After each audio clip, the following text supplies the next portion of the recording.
அஸ்ஸலாமு அலைக்கும் வரஹ்மத்துல்லாஹி வபரகாத்துஹு. அல்ஹம்துலில்லாஹி ரபில் ஆலமீன். அஸ்ஸலாத்து வஸ்ஸலாமு அலா அஸ்ரஃபில் அன்பியாய் வல் முர்சலீன் வ அலா ஆலிஹி வ ஸஹ்பிஹி வ மன் தபியஹு பி இஹ்சானின் இலா யௌமித்தீன். இறைவனின் சாந்தியும் சமாதானமும் நம் அனைவர் மீதும் உண்டாவதாக. இன்னைக்கு நம்ம இந்த வீடியோல நம்முடைய தேவைகளை 7 நாட்கள்ல நிறைவேற்றி கொடுக்கக்கூடிய ஒரு சூறாவை பத்தி தான் பார்க்க போறோம். இந்த சூறாவை நம்ம ஓதி நம்முடைய தேவைகள் எதுவாக இருந்தாலும் அது அல்லாஹ்விடத்தில் நம்ம கேட்டோம்னா அதை நிச்சயமாக அல்லாஹ் நமக்கு நடத்தி தந்துடுவான். தொடர்ந்து 7 நாட்கள் லுஹாவுடைய நேரத்துல 2 ரக்காத்துகள் தொழுது சூரா லுஹாவை 7 முறை 7 நாட்கள் தொடர்ச்சியாக ஓதி வரணும். இந்த மாதிரி நம்ம ஓதி முடிச்சதுக்கு அப்புறம் நம்முடைய தேவைகள் எதுவாக இருந்தாலும் அது அல்லாஹ்விடத்தில் நம்ம கேட்டோம்னா அது அல்லாஹ் நிச்சயமாக நமக்கு நிறைவேற்றி தந்துடுவான். நபி ஸல்லல்லாஹு அலைஹி வஸல்லம் அவங்களுக்கு வஹி இறங்காம ரொம்பவே வருத்தத்தோட இருந்த நிலையில அல்லாஹ்வால இறக்கப்பட்ட சூரா தான் சூரா லுஹா. அந்த நேரத்துல நபி ஸல்லல்லாஹு அலைஹி வஸல்லம் அவங்களுக்கு இந்த சூரா ரொம்பவே ஆறுதல் அளிக்கக்கூடியதாக இருந்துச்சு. இப்போ நம்ம அந்த சூறாவை பார்க்கலாம்.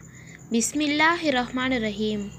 வல்லுஹா வல்லைலி இதா சஜா மா வத்தக ரப்புக வமா கலா வலல் ஆஹிரத்து ஹைருல் லக மினல் ஊலா வலசௌஃப யுஅதீக ரப்புக ஃபதர்லா அலம் யஜிதிக யதீமன் ஃபஆவா வவஜதக லால்லன் ஃபஹதா வவஜதக ஆயிலன் ஃபஅக்னா ஃபஅம்மல் யதீம ஃபலா தக்ஹர் வஅம்மஸ் ஸாயில ஃபலா தன்ஹர் வஅம்மா பிஐஸினி ரப்பிக ஃபஹத்திஸ். இந்த சூறாவை தமிழில் டிஸ்கிரிப்ஷனில் கொடுத்துருக்கேன், தேவைப்படுறவங்க செக் பண்ணி பாருங்கள். அல்லாஹ் நம் அனைவருடைய ஹலாலான ஹாஜத்துகளையும் தேவைகளையும் உடனே நிறைவேற்றி வைப்பானாக. ஆமீன். அஸ்ஸலாமு அலைக்கும் வரஹ்மத்துல்லாஹி வபரகாத்துஹு.